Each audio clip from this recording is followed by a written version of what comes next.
برهان زحتك حتى طريق السنة هو انت وين كان يا اخي كم زجيت فرحان جنات متكتب له طبب كم زمل أمات يتقدمن عبت طبب قوريسكات الدرر البوتا بمعبايو نتزلو دنك تعدل تدر أخوينو ويو ما يباشاول عمود أتا سمانه تاتا مدرخ تقلقلو عبها قراون فقراون طببات معيا يتقدمن كوتا بخلو شنخاتو تأميت كان مستعزب محتا طبوبي زحر مكة قديم سنة طببنيا ممريا مانا حقوس أب بيت فيلمتات هاجرنا تواسئين ألين دوريسون قص أبرخت تعدل تتراجد سحقت بالمصحف أفكبح إرترا مصحف تفريات مبيرو دراسي من مريم أنا حقوس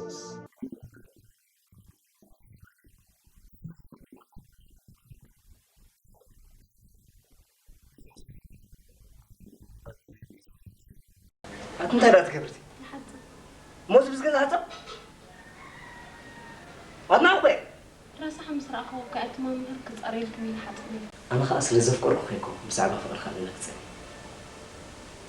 أتمنى مربين شخون زي تقولون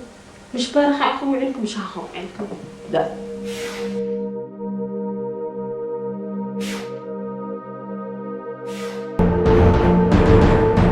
كابتن مسات لها متقلالاتو ناي قدم تواصل هاجرنا انتا يمثل بقعة تواصلاتي نايلو من قدمن تمكرو أبناء مدرخ تواصلو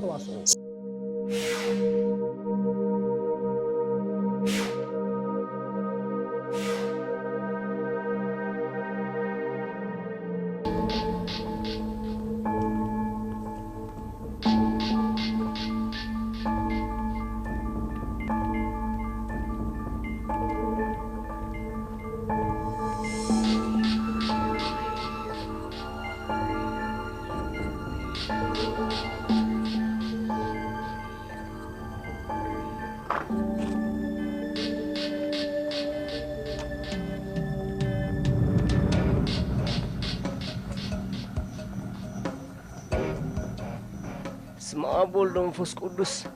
تبارك زودي تبارك جميل لها الحمد لله فليت كان دلها أي فرتكم نباشي جاجي خاني جاجيكم الله أب نفس خات جاجي تدانا جير باشي جاجيكم دحن بلزودي دحن جن مجاجا باشي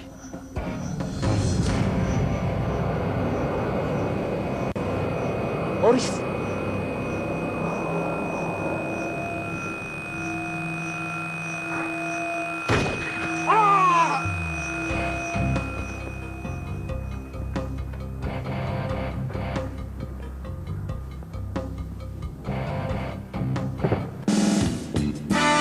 ጎረቤተይ ተረብሾም ኾንዮም مسدتني سنتاي مالتي ኣብ ዓድዋና ወይ ኣብ ካልእ ሃገር ዝነብር ሰብ ስደተኛ تا سدتني تبل قالسي كم زيت عمت نجر እንዲያ ሰባት ብዝተፈላለየ መገዲ ነፃ ኣለና ወይ ፋሕ ንብል ኣለና ናብ ዝተፈላለየ ክፍልታት ዓለም ንኸይድ ኣለና ሰብ ክሸጦ ባሕሪ ماسيت كم نايتا فيلم سي بحنت مسمر وي قال كنقلص انت نبلسي انتاي نبلنا من وقتنا اذا سدتني يتبل ስደት ስዲ نقسنته زي بليلو عينت ስድራይ ወሊዶሙኒ ምናልባት ዳይሬክተር እንዲህ ጎብሮ ዘለዎ ግን ተዋሳዩን ክሓትት ኣለዎ መን እዩ ክፈልጥ ተዋሂቦ ዘሎ ካራክተር ሲ ተን መሰረታውያን ክሓተን ዘለዎ ሕቶ መን ኢኻ ንስኻ እወ በቃ ምኻድ ብሓሳብ ምኻድ ብተግባር ምኻድ በቃ ምኻድ ጥራይ ፌርማታኻ ዘይምፍላጥ እዩ ኢሉ ማት ከምዚ ገለ ዝበለትና ኮይኑ ተሰሚዕኒ ንኩላህና እንታይ ይኽብል ደልዩ ሕጂ መብዛሕትኡ ዝመፅእ ዘሎ ሰብ ወይ ንመፅእ ዘለና ኣብ ስደት እንድሕር ርኢና መብዛሕትና ዓላማ የብለን ሓንሳብ ዚ ሕብረተሰብና ሲ ድኽነት ዘተባብዐ ኮይኑ ይድስምዓኒ ኣነ ድኻ ነይረ ጭዋየ ነይረ ምስ ሃብቶም ክኸቲ ጭውነት ጠፍእ ማለት እዩ ክነብር ክህብትም የኽደቂ ክብልካ ናይ ምርጫ ነገር ኣብ ስነ ጥበብ ልብኻ ተሰበርካላ ልብኻ ስብር ዝበልካላ ንሕና እዞም ስነ ጥበበኛታት ኢና ንብል ዝያዳ ንሕና ንሕተተሉ ነገር ፊልም እንድሕር መዊልካ 300 400 ሽሕ ኣውፂኻ ሚልዮን ተመወልዎ እንታይ ሽግር ኣለዎ ይኽፈል ኣሎ እቲ ዝሰርሐስ ይኽፈል ኣሎ ግን ካብቲ ሲነማ ድህደሞስ እንታይ ዓይነት ስራሕ ደልኾ ጠባይ ረኸብ ዝኾነ ሰብ ከዓ ምንታይ ከርኢ ዝደሊ መጀመርታ ሲነማ ዝመራ ከም ፅቡቕ ከይዲ ነይሩ ባይዘ ወይ ከም ዝበልካዮ ዓለም ካብቶም ዓበይቲ ተዋሳእቲ ሃገርና እዩ ንበሉ ሕጂ ኣብ ቀዳመይቲ ስርሐ ኣብ ከቢድ ፆር ክሰርሕ ኣለኹ መምር ዓለም ረዘነ ንመጀመርታ ፊልም ንሳያ ናተያ ኣብኣይ ወፂ ማለት እዩ ግን ተራኺብና ኣጋጣሚ እሱ ካብ ሙዚቃ ቤት ቀይሕ ባሕር ሙዚቃ ቤት ካብ ካፕሪ ትሕቲያ ዘላ ወፂኡ ንላዕሊ ንካፕሪ ገፁ ክኸይድ ኣነ ከዓ ካብ ኣፖሎ ወፂአ ንዳንታ ክሰግር ይርኢ ኣለኹ ሕጂ ኣይረአየንን ሕቑኡ ይሂብኒ ዝኸይድ ዘሎ ናበይ ገፁ ናብ ሞደርን ባር ሞደርን ክጥዎ እዩ እቲ ኣብ ናይ ሲነማታት ድዕፅዎ ግን ኣነ ፍላሽ ኮይኑ ይስምዓኒ ሕጂ ኣብቲ ናይ ሴንሱር ከዓ ፀገማት መፁ ኣክንዲ ቀልጢፉ ዝመፀካ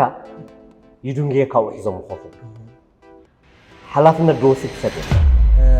ሓንቲ ካብቲ ከማን ተስሕቕ ነገርሲ ብዛዕባ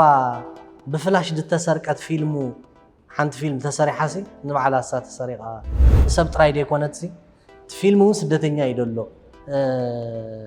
ርእሶም ዳግማ ሂወት ክመልሰካ ነባር ልክዕ ነቲ ሰብ ዝደለዮ ከዓ ቀቲሎም ኣብ ገዛ እዩ ሕጂ እዚ ጀብሃ ዘውፅኦ እስራት እዩ ናይ ባሓቂ እኳ እዩ ቀቲሎሞም ሓቢሮምስ ደም ከይቋረፀ መሓመድ ሸሪፍ ሓትኑ ምስ ፋሚልኣ ነጨለባ ዝበሃሉ ነይሮም ኣብቲ እዋንቲ ምስ ፋሚልኣ ወሲዶም ድረሸንዋ እንታይ ኮይኑ እዩ ስም ምስ ሓጎስ ሲዝንኖ ኣበይ ሰሎም ትብል ፊልም ሰሪሕሎም ከመይ እያ ኣሎ ዛንታታትና ኖ ቅፅዕ እምበር ኣሎ ናፅነት ንስእን ከይንህሉ ከዓ ፈርሕ ኣነ ንምንታይ ናፅነት ስለዚ ደረስትናስ ተሃኪዮም እዮም ከይሓስቡ እምበር ዓቕሚ ዋላ ዓቕሚ ዘቕትለካ ክብርኻ ዘሙተካ ኣብ ገለ ነገር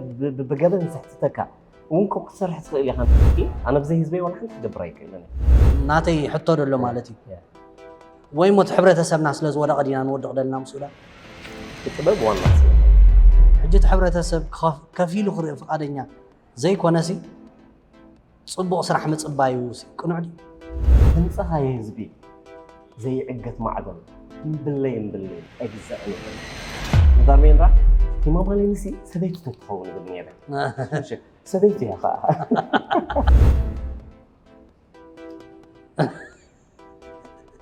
ካብሂ ሰምታይምስ ፀገማት ነይሩ ድሕሪኡ መፅእ እውን ክፍወስ መሻላ ክፍወስ ፀልማት ሃዲሙ ፀሓይ በሪቓ ምስ ከዋኽብታ ወርሒ ሓቂቓ ይደቅሱናነ ቅሱናነ ልበይ ናፊቓ ዕድለኛታት ኣይኮኑ ንብል በቲ ሓደ ወገን